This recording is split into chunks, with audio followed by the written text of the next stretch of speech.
بسم الله الرحمن الرحيم نحمده ونصلي على رسوله الكريم أما بعد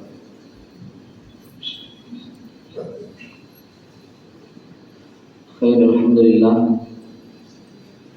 அல்லாஹ்வுடைய கிருபையால இன்றைய நாள் சூரத்துல் நாஸ் சூரத்துல் ஃபலக் அல்லாஹ் தஆலா அல் குர்ஆனை காலத்துக்கு காலம் ஒவ்வொரு சந்தர்ப்பத்திலையும் தான் நல்லா இறக்கி வச்சான்.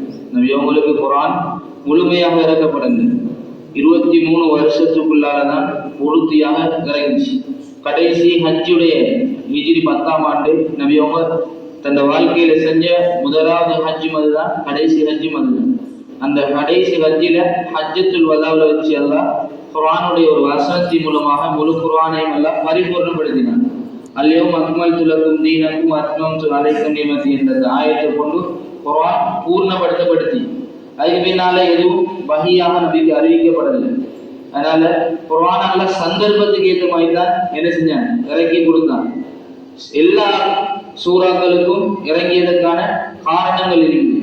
இது எந்த நேரத்துல எந்த காலத்துல இப்படியான சந்தர்ப்பங்கள்ல இறக்கப்பட்டுச்சுன்னு சொல்லி என்ன குர்ஆன் இறங்கியதற்கான காரணங்கள் ஹதீஸ்கள்ல தெளிவாக சொல்லப்பட்டிருக்கு.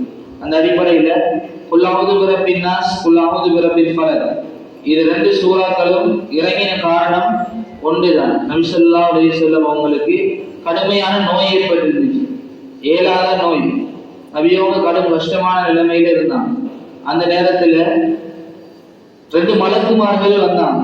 நபி ஸல்லல்லாஹு அலைஹி வஸல்லம் அவங்கள்ட்ட 2 மலக்குமார்கள் வந்து, ஒரு மலக்கு வந்து என்ன நபியுடைய தலைமாட்டு பக்கமும் இன்னொருத்தர் கால் பக்கமும் இருந்தாங்க. இருந்து கொண்டு 2 மலக்குமாரும் மாறி மாறி கேட்டுக்கொண்டாங்க. என்னென்னா நபி அவங்களுக்கு என்ன நடந்திருக்குது? நபி அவங்களுக்கு ஒரு மலக்கு சொன்னார், நபி அவங்களுக்கு சூனியம் செய்யப்பட்டிருக்கு. எங்க சூனியம் செய்யப்பட்டிருக்குதுன்னா அவர் சொன்னார், இன்னொரு இடத்துல இந்த கிணத்துக்குள்ள இந்த பாறைக்கு கீழாக செய்யப்பட்டிருக்கு. அப்ப நபி ஸல்லல்லாஹு அலைஹி வஸல்லம் அடுத்த நாள் காலையில என்ன செஞ்சாங்கன்னா, லபீத் இப்னு ஆஸம் என்று சொல்லக்கூடிய ஒருத்தனுடைய வீட்டில தான், அந்த கிணத்துல தான் நபி அவங்களுக்கு சூனியம் செய்யப்பட்டிருந்துச்சு.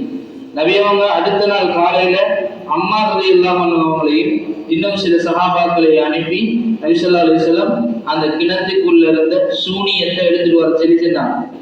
அப்ப அவங்க இறக்கி அந்த சூனியத்தை எடுத்தாங்க. அதுல 11 முடிச்சுகள் போடப்பட்டிருந்துச்சு இந்த சூனியத்துல.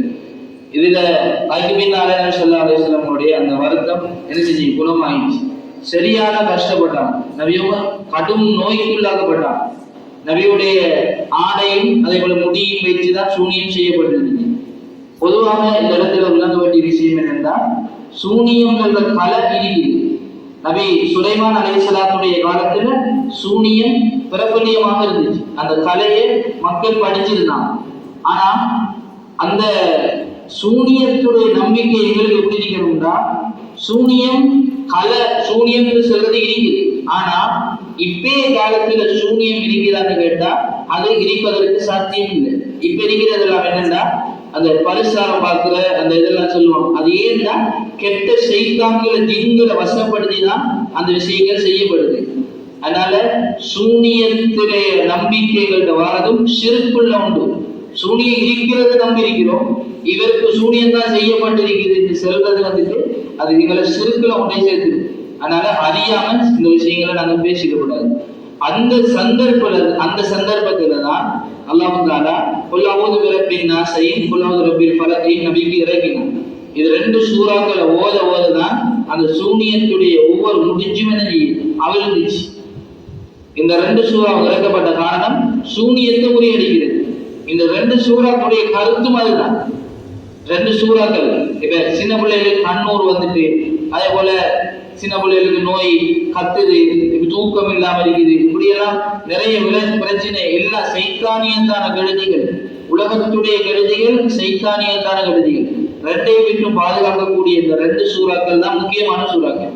குல் அஊது பிரப்பின் நாஸ் அந்த சூறாவுடைய கருத்து என்னன்னா, குல் நபியை நீங்க சொல்லுங்க, அஊது பிரப்பின் நாஸ் மனிதர்களுடைய இரட்சகனிடம் நான் பாதுகாப்பு தேடுகிறேன்.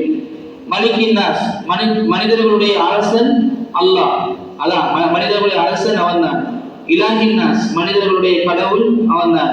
மின் ஷர்ரில் வஸ்வாசில் ஃபன்னாஸ் பின்னால் பதுங்கி இருந்து வீண் சந்தேகங்களை ஏற்படுத்தக்கூடிய ஷைத்தான் ஹன்னாஸ்னா ஷைத்தானுடைய தீங்குகளை விட்டு பாதுகாப்பு தெரியும். அல்லது யுவஸ்விசு ஃபீ சுதூரினாஸ், ஷைத்தான் எப்படியாப்பட்டவன்னா மனிதர்களுடைய உள்ளங்கள்ல வீணான சந்தேகங்களை போடுவான், வஸ்வாசம் போடுவான். இன்னைக்கு வஸ்வாசன்னு சொன்னா நிறைய கொஞ்சம் பேருக்கு இருக்குது. என்ன வஸ்வாசன சந்தேகம்?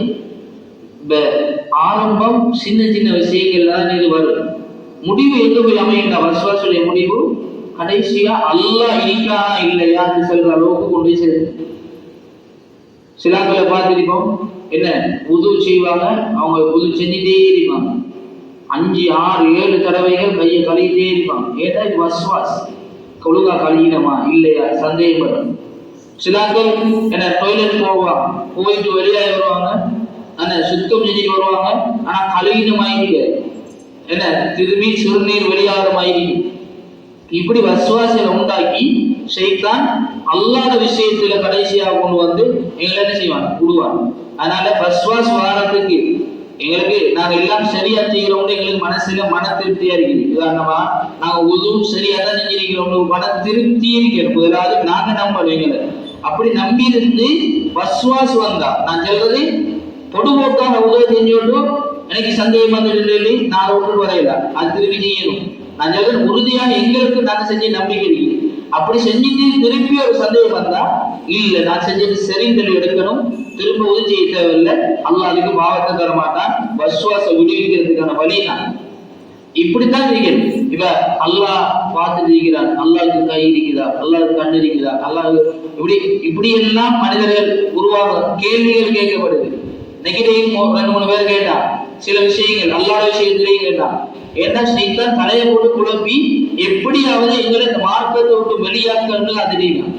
அதுக்காக வேண்டிதான் இந்த சூறாக்கள் யாருக்கு சந்தேகங்கள் அதிகமா வருதோ அவங்க இந்த சூறாக்களை வஸ்வாசுல்லாக்கள் அதிகமாக ஓதும். பின்னாஸ் என்ன அல்லது யுவஸ்விசு ஃபீ சுதூரினாஸ், பின்னால் பதுங்கி இருந்து உள்ளங்கள்ல வீண் சந்தேகங்களை உள்நடக்கக்கூடியவன் மனிதர்களுடைய.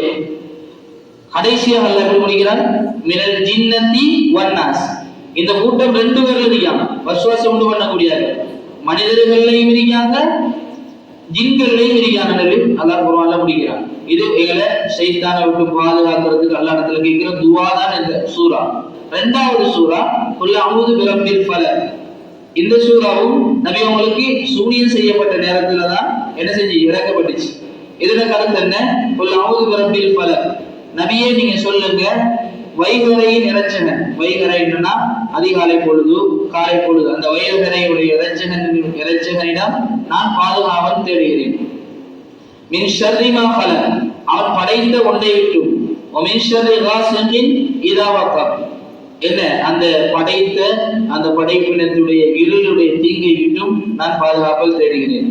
மின் ஷர்ரி நஃபாதாத்தி பில் உக்கத், மேலும் முடிச்சுகளில் மந்திரிச்சுவது பெண்கள், அந்த பெண்களுடைய தீங்குகளை விட்டு. ஷர்ரா கெடுதி, நஃபாதாத்தினா அந்த பெண்கள், ஃபில் உக்கத்னா முடிச்சுகள், அப்ப முடிச்சுகள்ல மந்திரிச்சு ஊதுகின்ற பெண்களுடைய கெடுதியை விட்டும் நான் உன்னிடம் பாதுகாவல் தேடுகிறேன்.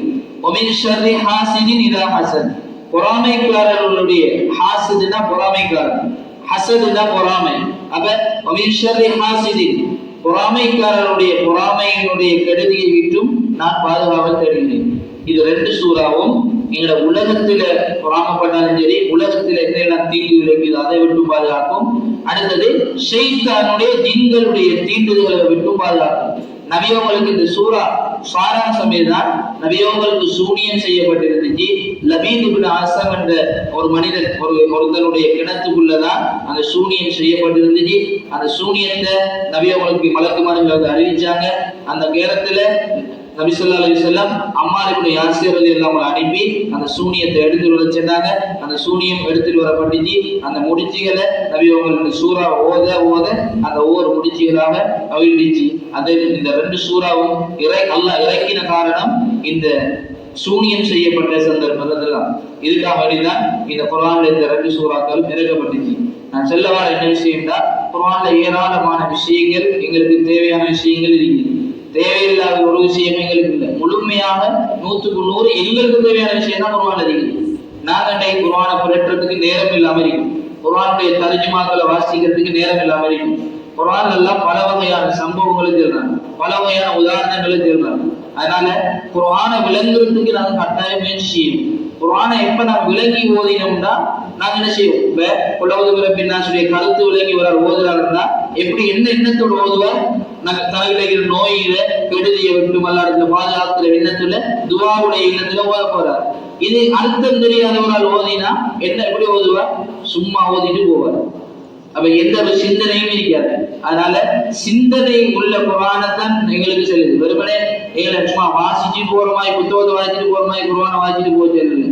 சிந்தனையோட எடுத்து விளங்கிதான் ஓதணும். விளங்கி ஓதினாதான் குர்ஆன்ல வர அர்த்தங்கள் புரியும், அந்த குர்ஆனுடைய அர்த்தம் எங்களுக்கு உள்ளத்துல படும். இல்லைன்னா நாங்க சும்மா என்ன வளமையா ஏதோ ஒரு பாடமாக்கி செல்ற மாதிரி செல்லிட்டு போவோம். அதனால கொஞ்சம் குர்ஆனை விளங்குறதுக்கு ஒவ்வொருத்தருமே செய்வோம். இன்ஷா அல்லாஹ் கட்டாயம் முயற்சி செய்வோம். தர்ஜுமாக்கள் எடுத்து எங்களுக்கு ஒரு கஷ்டம் இல்லை, எல்லா தர்ஜுமாவும் தமிழ் இருக்குது, அழகான முறையில இருக்குது. அப்ப ஒவ்வொரு ஆயத்துக்கு நேரம் இதான் கருத்துன்னு இருக்குது. அப்ப இந்த ஆயத்தை ஓதினா இதான் கருத்துன்றது தர்ஜுமாவில் இருக்குது, இலகுவாக பார்க்கலாம். இதே குர்ஆனை விரிவாக்கமும் என்ன தமிழ்ல வந்திருக்கு, தஃப்சீர்களும் தமிழ்ல வந்திருக்கு. அப்ப தஃப்சீர்களை விளங்கணும். அல்லாஹ் இந்த எங்களுக்கு சர்வ சாதாரணமான விஷயம் இல்லை. என்னன்னா குர்ஆன்ல வர ஆயத்துகளுக்கு எத்தனையோ வகையான தஃப்சீர்கள் இருக்குது. உலகத்துல ஒரு மனிதனுடைய வாழ்க்கையில அந்த குர்ஆன் விளக்கங்களை படிச்சு முடிஞ்சா அவன் வாழ்க்கை முடியும், ஆனா அந்த கிதாபுகள் முடியாது. அந்த அளவுக்கு பிரம்மாண்டமான தஃப்சீர்கள்லாம் இருக்குது, அவ்வளவுக்கு அதிகமான விரிவுரைகள் எழுதப்பட்டிருக்கு. ஒரு ஆயத்துக்கு எத்தனையோ வகையான விளக்கங்கள் இருக்குது.